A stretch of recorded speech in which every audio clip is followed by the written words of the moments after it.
السلام علیکم ورحمۃ اللہ وبرکاتہ۔ میں ہوں آپ کا میزبان حافظ محمد دانش۔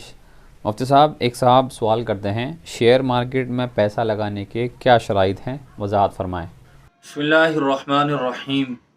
مذکورہ سوال کا جواب یہ ہے کہ ہم جس دور سے گزر رہے ہیں یہ سائنس اور ٹیکنالوجی کا ترقی یافتہ دور کہلاتا ہے۔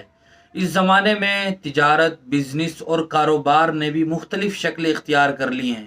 پچھلے زمانے میں اور پچھلے سالوں میں جن طریقوں سے تجارت کرنا، کاروبار کرنا آدمی تصور تک نہیں کر سکتا تھا، آج ان طریقوں سے کاروبار اور بزنس کر رہا ہے۔ ان میں ایک بہت بڑا پلیٹ فارم وہ شیئرز مارکیٹ ہے، آن لائن خرید و فروخت ہے۔ آج کل ہر دوسرا آدمی اس طرح کے کاروبار میں مصروف اور مشغول ہیں، لیکن بہت ہی خوش نصیب ہیں وہ لوگ جو اپنے مال کی کمائی میں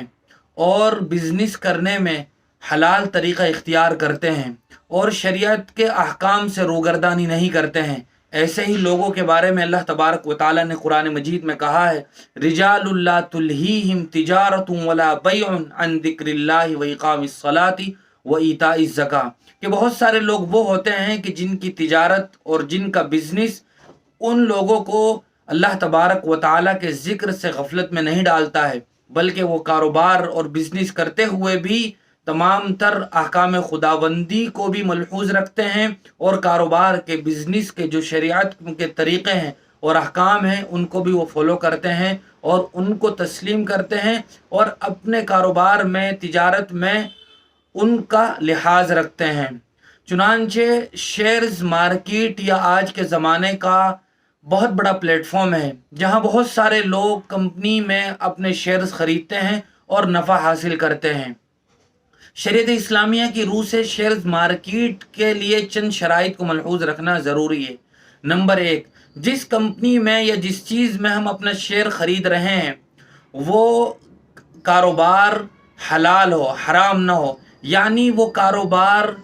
شراب کا، اسی طرح خنزیر کا یا کسی دوسرے ناجائز کاروبار پر مشتمل نہ ہو جس میں ہم اپنا شیئر خرید رہے ہیں، بلکہ وہ حلال ہو۔ وہ کپڑے کا کوئی کاروبار ہو یا وہ کوئی مشینری ہو، اس طرح کے، وہ میڈیکل کی لائن ہو، اس طرح کی جو حلال طریقے ہیں ان میں اپنا شیئر خریدا گیا ہو۔ دوسری شرط یہ ہے کہ جس کمپنی کے ہم شیئر خرید رہے ہیں اس کمپنی کا کوئی وجود بھی ہو، اس کمپنی کے منجمد اثاثے ہوں، یعنی اس کمپنی کی کوئی بلڈنگ ہو، اس کی مشینیں ہوں، اس طرح کا کوئی ظاہری ساز و سامان ہو جو نظر آ رہا ہو۔ صرف آن لائن کی دنیا میں ڈیجٹس نہ ہو کہ آدمی کوئی چیز خرید لے اور ڈیجٹ ایک